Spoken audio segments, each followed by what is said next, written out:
Subscribe and share my channel Sudarsana. आदित्य हृदयम्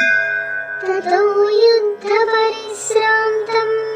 समरे चिन्तया स्थितं रावणं जाग्रतो दृष्ट्वा युद्धाय समुपस्थितं दैवतैश्च समागम्य द्रष्टुमभ्यागतोऽर्णम् उपागम्य ब्रवीद्राममगस्त्यो भगवान् ऋषिः राम राम महाबाहो शृणु गुह्यं सनातनं येन सर्वा नरीन् वत्स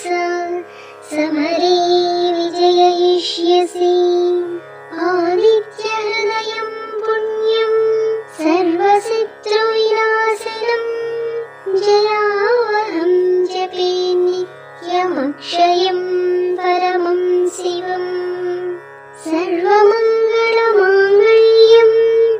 सर्वपापप्रणाशनं चिन्ताशोकप्रशमनमायुर्वर्धनमुत्तमम्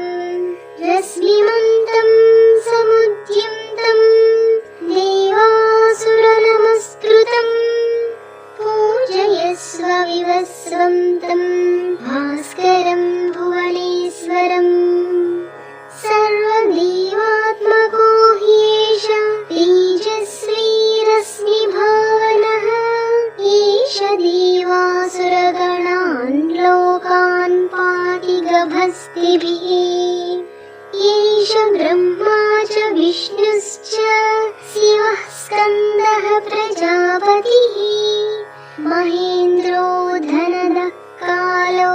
यमः सोमो ह्यपाम्पतिः पितरो वसवः साध्या ह्यस्विनौ मरुतो मनुः वायुर्वह्निः प्रजा प्राण ऋतुकर्ता प्रभाकरः आदित्य सविता सूर्यः खगपूषा गवस्तिमान् सुवर्णसदृशो भानुर्हिरण्यरेता दिवाकरः हरिदस्वः सहस्रार्चिः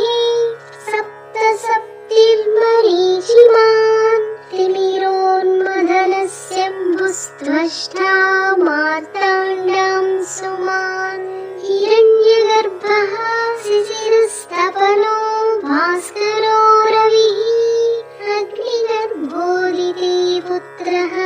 शङ्खः शिशिरनाशनः व्योमनाथस्तमो भेदी ऋग्यजुः सामपारगः घनवृष्टिरपां मित्रो विन्ध्यवीधिप्लवङ्गमः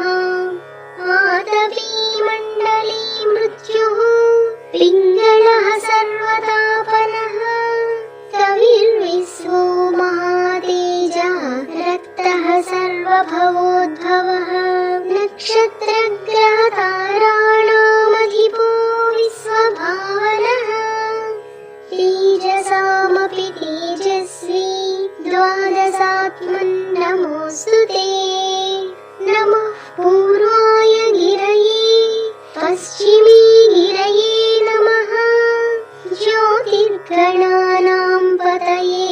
विनाधिपतये नमः जयाय जयभद्राय हर्यस्वाय नमो नमः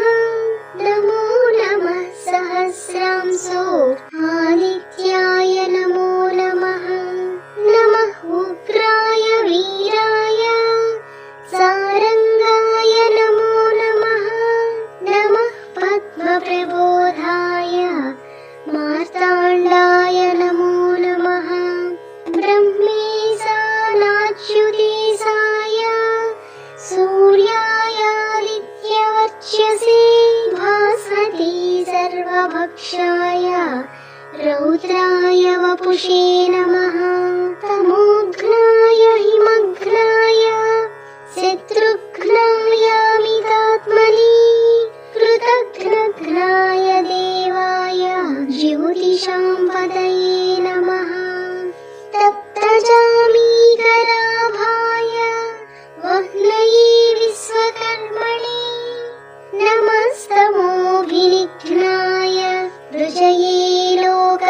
दक्षिणे नाशयत्येष वै भूतं तदेव सृजति प्रभुः पायत्येष तपत्येष वर्षत्येष गभस्तिभिः एष सुप्तेषु जागर्ति भूतेषु परिनिष्ठितः एष एवाग्निहोत्रं च फलं चैवाग्निहोत्रिणां वेदाश्च क्रतवश्चैव क्रतूनां फलमेव च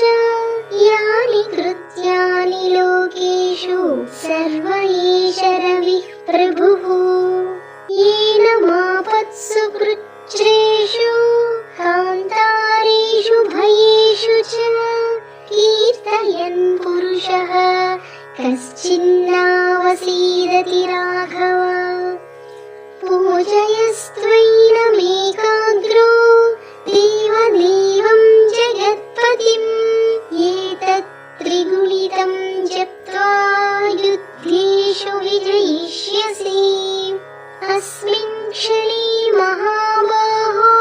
रावणं त्वं वधिष्यसि एवमुक्त्वा तदागस्त्यो जगाम च यथागतम् एतच्छ्रुत्वा महातेज नष्टशोकोऽभवत्तदा धारयामास सुप्रीतो राघवः प्रयतात्वान् आदित्यं प्रेक्ष्य जप्त्वा तु परं हर्षमवाप्तवान् त्रिराचम्य शुचिर्भूत्वा धनुरादाय वीर्यवान् रावणं प्रेक्ष्य हृष्टात्मा युद्धाय समुपागमत् सर्वयत्नेन महतावधीतस्य धृतोऽभवत् अधरवीरवदन्निरीक्ष्य रामं मुदितमनाः परमं प्रहृष्यमाणः निशिचरपतिसंक्षयं विदित्वा